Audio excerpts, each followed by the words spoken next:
Alright, this is Anacar with WPGN on our public ticket server, and today I've built a sorting machine. It may not be the most efficient, seeing as there's a lot of other ways you can build this, but this is mainly to display the use of these item pipes, item transport pipes. So what we've got here is we've got some quartz transport pipes, some golden transport pipes, and if we come up here and look at these, some diamond transport pipes. Now down here we've got one wooden extraction pipe, that pulls things out of a chest here. And this wooden transport pipe is powered by just a redstone engine with a torch behind it. Now what will happen is this will pull the items out of the chest and send them through these pipes. Now the golden transport pipes speed items up as they pass through them, and the quartz transport pipes have the lowest amount of drag, in my opinion, at the moment. So they speed along, and they get a little boost every few pipes. And what happens is they will travel up this pipe to this diamond pipe, which, if you have a crescent hammer, you can right click it and see this interface that you've got here. Now each of these colors is a different direction. See, if you might notice, on the right side you've got red, and on the blue, or like on the left side you've got blue, and then over there is green, down is black, and if you put another pipe here, like I'll demonstrate this now. Like if we pop another pipe onto the side of that, it has yellow. And put another one on top, and there's white. So each of those colors depicts which direction it goes. Now if you notice, there are some items here, and this is what tells the pipe what items to send in which direction. So if we look, green, okay, green's over on that side. So these types of items like golden ore, tin ore, iron, silver, copper, and ferrous ore, when they pass into this pipe, will all be routed this direction. Now if we look at the black one, nether tin, nether silver, lead, pig iron, gold, nether iron, all of that is routed through black.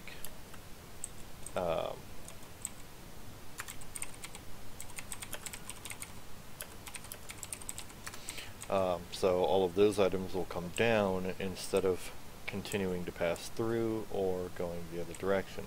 Now yes, true, these pipes both feed into the same chest, as you may have noticed.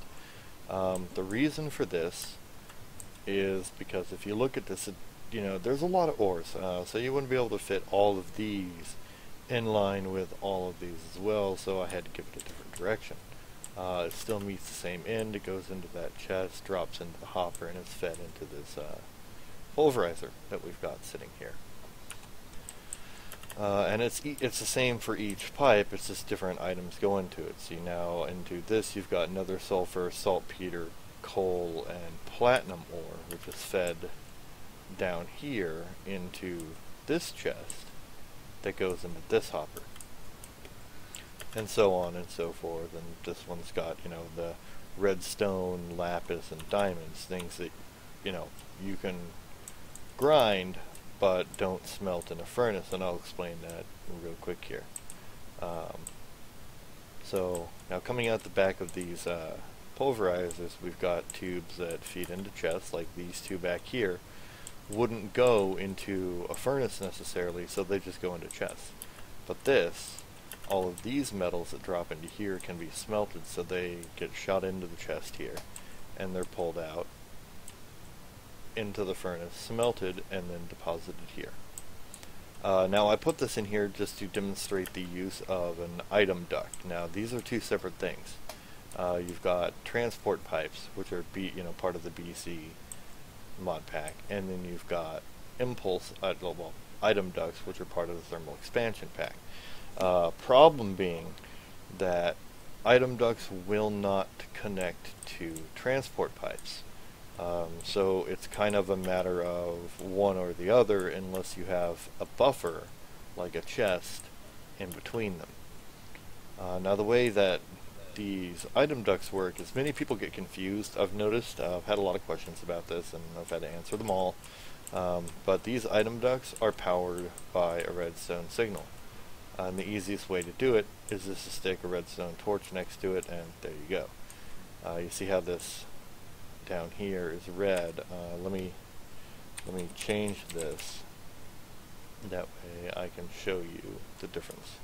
So we destroy that. It's no longer, Alright, so we put get rid of the torch. Put a regular item duct. Now both ends are blue. And this is where people get confused. They stick it to their chest and they go, oh, well, why aren't the items coming out of the chest? And yes, it's true. The item ducts are supposed to automatically pull items out of the chest. However, there's a couple things you need to do before it will do that. So first of all, just to cover this, you will need a redstone signal. So you stick a torch next to it. There you go. Now see, this torch is touching this block that this is sitting on, so now this has a signal. The second thing you'll need is this crescent hammer here, and you see how it's targeting just the very end of that pipe there, and you just right click it until it turns red. When it turns red, that means that it's set up to pull items out of this box or whatever it's connected to. Blue is just normal, and that means that it's outputting items, so it's not going to hold any items out of anywhere. So that's how you do these item ducts. There's a few different kinds. There are clear ones like you see here. There are opaque ones. The only difference is that with the clear ones you can see the items moving through them. With the opaque ones you cannot, and the opaque ones do not render the items inside of them, so if you're going for a low lag area, that would probably be best for you. Now there are two overall different types. That was the item ducts that are opaque and clear. This is just styles. The types are item ducts and impulse item ducts.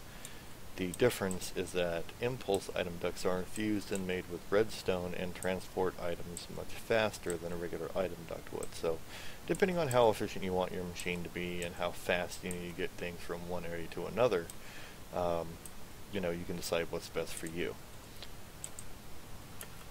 So, we've got all this set up, we've got all that set up, everything's powered. Here's our garbage chute. You can do this one of a couple of ways. You can just send it into a really deep hole, you can send it into a hole filled with lava, or you can simply replace the pipe on the end with a void pipe,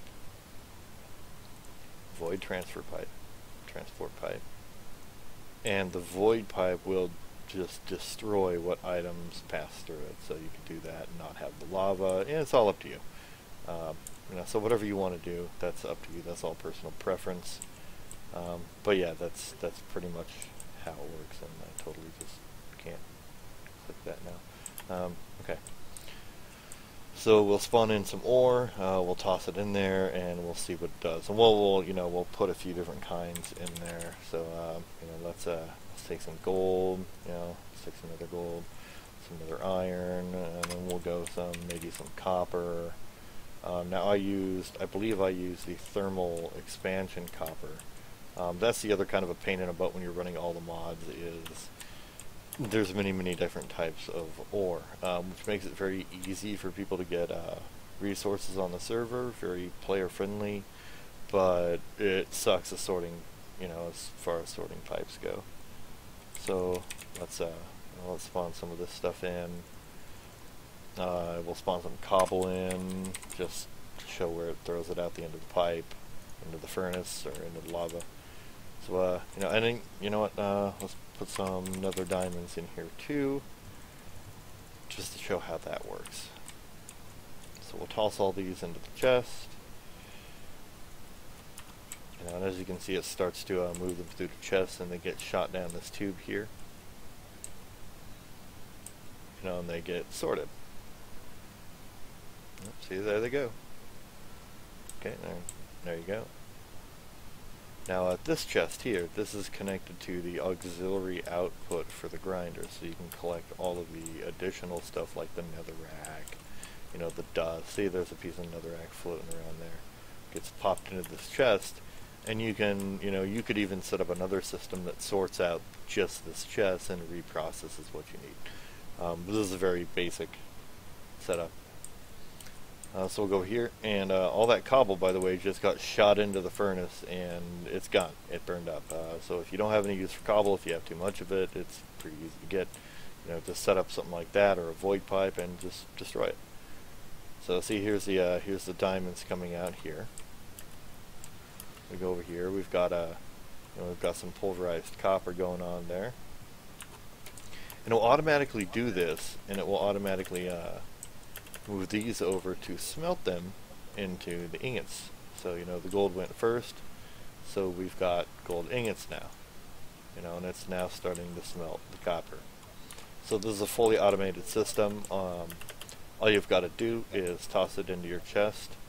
If you really wanted to, you could put a tesseract on the end of that and carry another one with you and just toss it into toss it into there, or you could even put an ender chest on the end of it, carry an ender chest with you, toss it into your ender chest, and it would still pump the items out like that.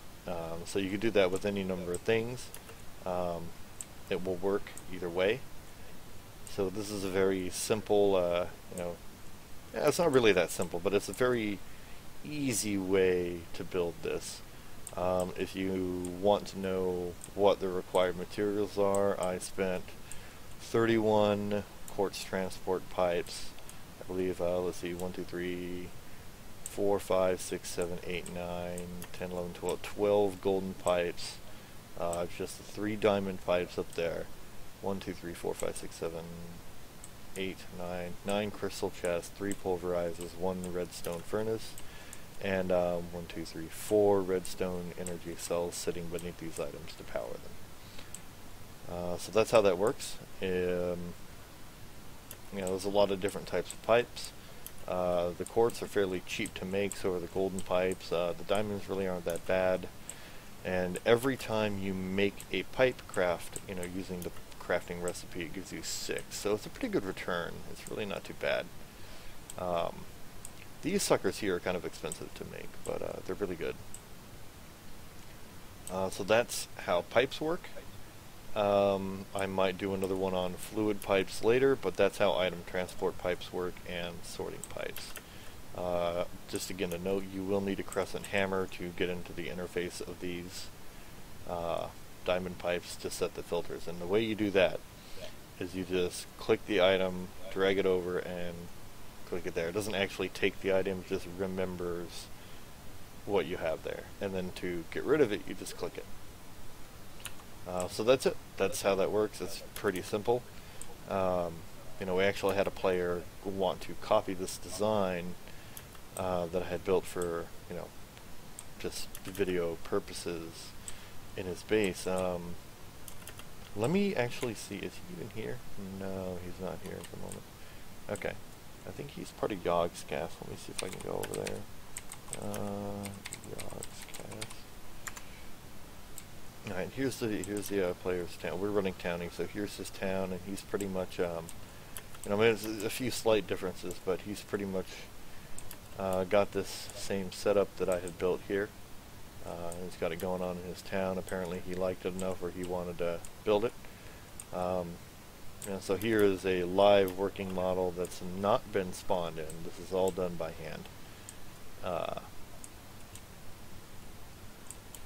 So that's a live working model of it that somebody actually copied and built because they liked my design.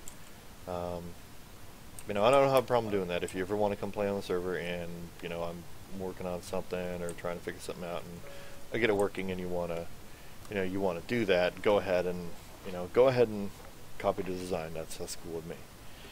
So there you go. That's sorting pipes and pipes explained. Hope that was good for you, and we'll see you later.